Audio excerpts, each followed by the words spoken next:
Hey guys, what is up? This is Matthew Davis, the movie lover here, and welcome back to another movie review. And this is going to be the next two videos are going to be on the Planet of the Apes prequel films. I got the first two leading up to War for the Planet of the Apes, which I'm going to see tomorrow, and I'm really excited. Now, I didn't bring both of these here to my dad's house because just so I can review them. I wanted to rewatch them, before I reviewed them because it's been a while since I've seen these films.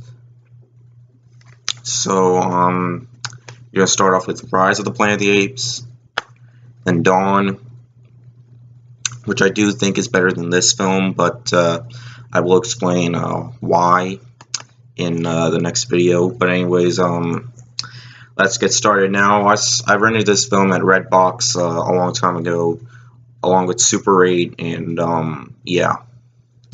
So, a single act of both comparison and arrogance leads to a war unlike any other, and to the rise of the Planet of the Apes. The Oscar-winning visual effects team that brought to life the worlds of Avatar and Lord of the Rings is breaking new ground, creating a CGI ape that absolutely delivers a dramatic performance of emotion and intelligence and epic battles on which rests the appended destinies of man and primate.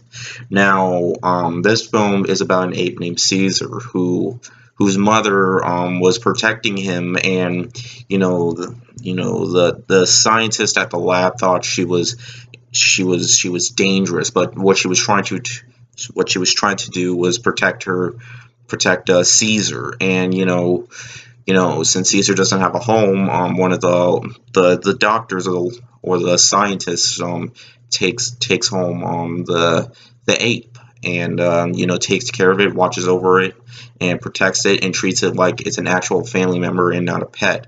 And he teaches him sign language, and each year, Caesar gets smarter every single year. He's been living with James Franco's character for 8 years now, and then all of a sudden, this neighbor tries to attack, the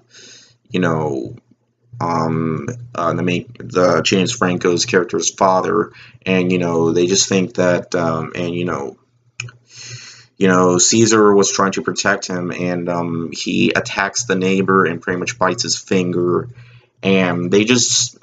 The apes in this movie want to protect. They want to protect themselves. They don't want to do harm, but with all the humans, because in the laboratory, Caesar is sent to, kind of like this prison for apes, pretty much because they think he's too dangerous, as well as the other apes, and the humans just treat him really badly. The humans that work there, they treat him really badly, and Caesar uses his communication with sign language and teaches the other apes, and Caesar just wants him and his new friends to be, or his new family, to work in peace, but the humans are pretty much attacking them. They think they're dangerous, and they try to find a way to escape, and pretty much they start to attack the city, pretty much.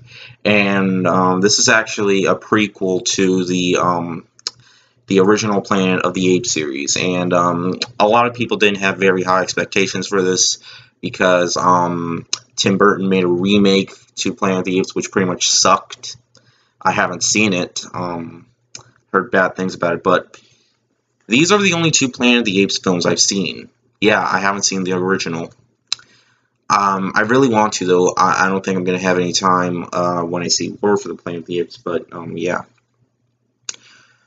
But anyways, but this movie definitely got more critical praise, and it certainly deserves it. And Andy Serkis, who was Gollum, pretty much his performance as Caesar is top-notch, phenomenal, and pretty much he's one of the best he's one of the best things about this movie. He's like the Heath Ledger Joker of this movie, except he's not a bad guy.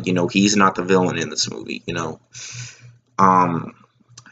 What I mean by Heath Ledger Joker is, how the Joker in The Dark Knight, he gave an excellent performance, his character, Andy Serkis's character Caesar is very believable, and for a film where the ape is pretty much all CGI, the CGI looks like if he was a real ape. It's certainly, the creators definitely knew what they were doing with this. They understood, what the first plan of the Apes films, the good plan of the Apes films were like. And, when they made this, they wanted to bring something new, and they absolutely did do something new here, and I absolutely appreciate them for doing this. This is an excellently made film with powerful, strong performances, even by James Franco. Yeah, Caesar doesn't have a whole lot of lines in this movie. He talks a lot more in Dawn of the Planet of the Apes, and he only says like 4 words. He says one word, which is basically. Also, they remake the scene where they go, "Get your filthy paws off me, you damn dirty ape," and they did this in this movie, and then Caesar attacks the human that was attacking him, and he puts his hand on him and goes, "Get your paws off me, you damn dirty ape," and then Caesar goes, "No," which is pretty iconic now. Which is a pretty iconic line in the Planet of the Apes films now.